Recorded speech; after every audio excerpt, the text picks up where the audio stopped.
Dhe ka thënë Allahu, innal ladhina amanu wal ladhina hajaru wa jahadu fi sabilillah ulaika yarjuna rahmatallah wallahu ghafurur rahim.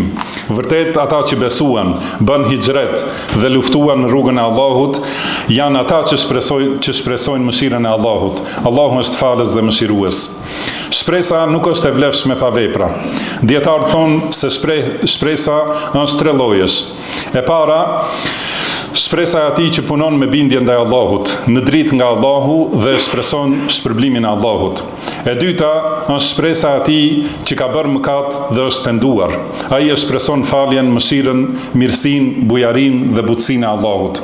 E treta, ai që vazhdimisht ja anashkalon obligimet dhe bën mëkate, por e shpreson mëshirën e Allahut pa vepra. Ky është mashtrim dhe shpresë e rreme. Robi duhet të jetë gjithmonë i balancuar mes frikës dhe shpresës gjatë jetës së tij. Nuk duhet të mbizotrojë shpresa që ta bëjë të ndihet i sigurt ndaj dënimit të Allahut, sepse do të jetë si ata për të cilët Allahu ka thënë: "E fa aminu makrallah, fala ya'manu makrallahi illa alqaumul khasirun."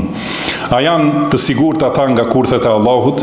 Kurtheve të Allahut nuk u friksohen vetëm ata që janë humbës.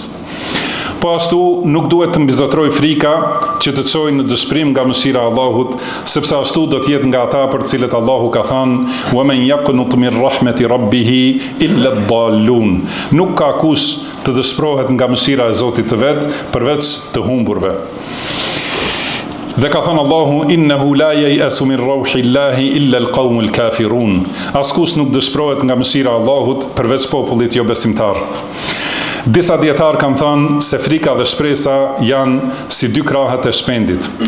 Kur janë të balancuara, shpendi fluturon mirë, por kur mungon njëri krah, shpendi bie, dhe kur mungojnë të dy, atëherë është në kufit e vdekjes. Një prej dietarëve ka thënë: adhuruesi në udhëtimin e tij drejt Allahut është si një zog, ku dashuria është koka e tij, kurse frika dhe shpresa janë krahët. Kur koka dhe krahët janë bashk, zogu fluturon mirë. Kur mungon koka, zogu vdes. Kur mungojnë krahët, zogu është i pambrojtur nga çdo gjuajtës.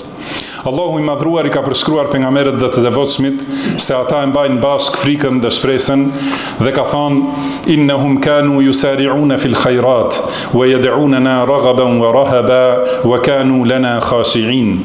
Ata vraponin me shpejtësi drejt punëve të mira, na thrisnin me shpresë dhe frikë dhe ishin të përulët ndaj nesh.